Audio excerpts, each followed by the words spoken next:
अच्छा बच्चे, बिस्मिल्लाहिर्रहमानिर्रहीम। Second year magnetic flux physics का इंपॉर्टेंट क्वेश्चन है, चैप्टर नंबर 3। और कीजिए, डेफिनेशन लिख लें सबसे पहले इसकी। The scalar product of magnetic field, the scalar product of magnetic field B and area A called magnetic flux. The scalar product of magnetic field B and the area A called magnetic flux.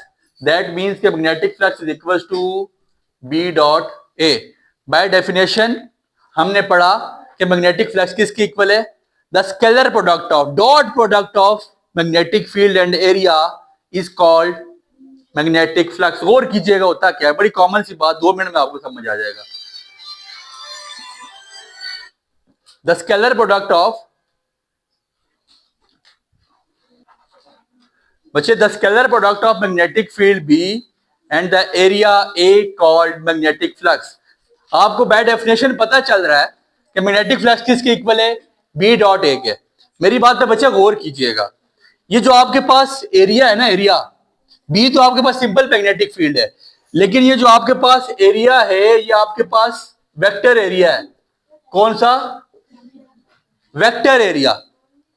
सुनिएगा, vector area क्या चीज होती है। ये for example आपके पास एक surface मौजूद है, यहां से आपके पास number of magnetic field lines move out हो रही है। ये आपके पास एक सरफेस मौजूद है, मेरी बात पे गौर कीजिएगा। वेक्टर एरिया के बारे में बताया जा रहा है और सारी गेम वेक्टर एरिया यहां पे क्रिएट कर रहा है। ये आपके पास सरफेस एरिया मौजूद है, यहां से नंबर ऑफ फील्ड लाइंस आपके पास आगे आ रही हैं। क्या आ रहा है? नंबर ऑफ फील्ड लाइंस यहां से आपको आगे आ रही हैं। इसका जो वेक्टर एरिया है वो हमेशा सरफेस एरिया के परपेंडिकुलर होगा। किधर होगा? सरफेस एरिया हमेशा कहां पे होगा बच्चे? परपेंडिकुलर। वेक्टर एरिया ए किसका है? ए आपके पास वेक्टर एरिया, और वेक्टर एरिया कहां पे होगा? हमेशा परपेंडिकुलर होगा। किसके? उस सरफेस के जहां से मैग्नेटिक फील्ड लाइन गुजर रही है। एक और डेफिनेशन बन जाती है, the number of field lines passing through the area, the number of field lines, the number of magnetic field lines passing through the area is called magnetic flux. The number of magnetic field lines passing through the area is called magnetic flux. गौर कीजिए बच्चे, मैंने आपको बताया जो आपका area है ना, ये सिंपल एरिया नहीं है, ये इसका सरफेस एरिया नहीं है। ये एरिया यहां पे वेक्टर एरिया है, और वो वेक्टर हमेशा आपके सरफेस एरिया के साथ क्या बना रहा होगा? परपेंडिकुलर। आपका सरफेस एरिया अगर इधर तो ये यहां पे होगा, आपका सरफेस एरिया अगर ऐसे तो आपका वेक्टर एरिया ऐसे होगा। दैट मींस कि ए आपके पास क्या है? Vector area. ए आपके पास क्या है? Vector area. तो मैग्नेटिक फ्लक्स किसके इक्वल हो जाएगा? बी डॉट ए के। दैट मींस कि हमें पता है वेक्टर प्रोडक्ट डॉट प्रोडक्ट किसके इक्वल होता है? B A cos of theta. B A cos of theta. अगर आपको पूछा जाता है कि फ्लक्स मैक्सिमम कब होगा, मैक्सिमम फ्लक्स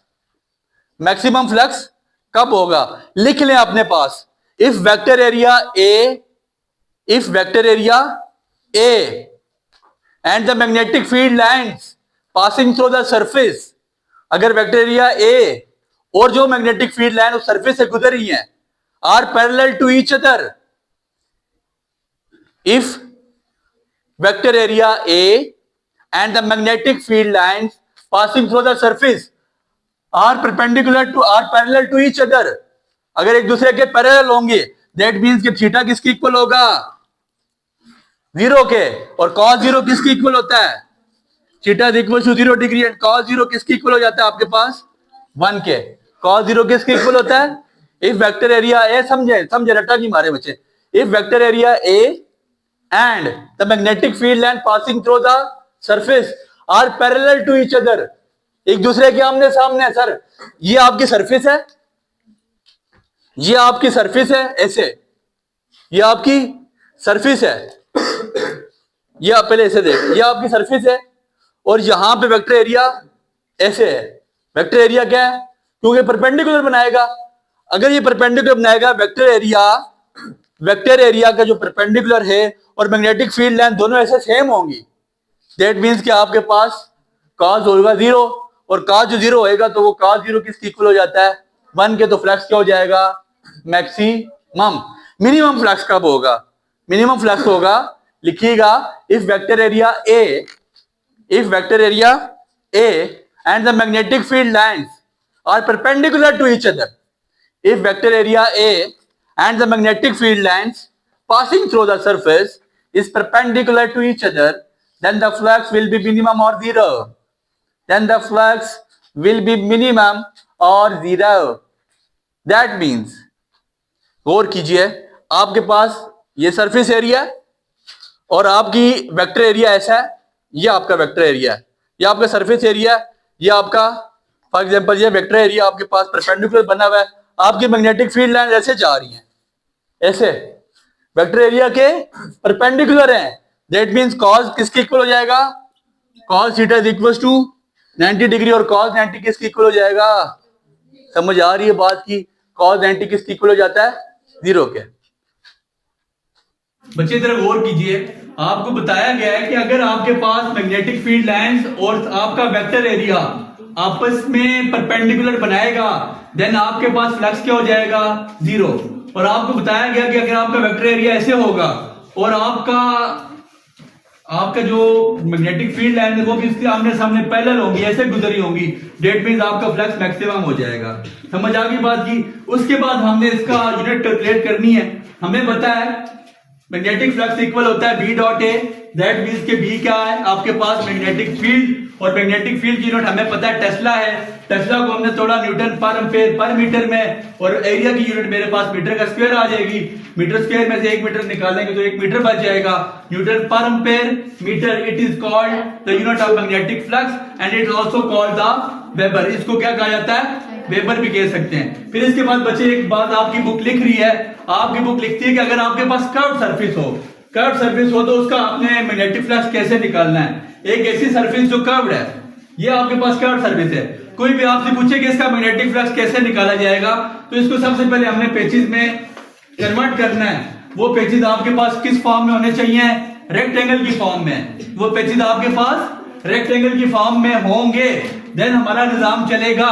दैट मींस के इस पेज का अलग मैग्नेटिक फ्लक्स निकालेंगे, इसका इसका हर पेज का अलग मैग्नेटिक फ्लक्स निकाल के दैट सी बात, इसका भी बी है आ जाएगा, इसका भी बी है, इसका भी बी है, इसका भी बी है।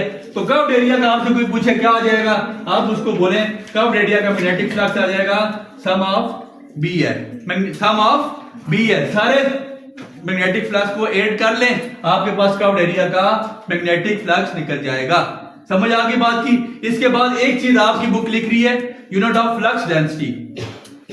फ्लक्स डेंसिटी क्या चीज है, मेरी बात बच्चे गौर कीजिए। Flux density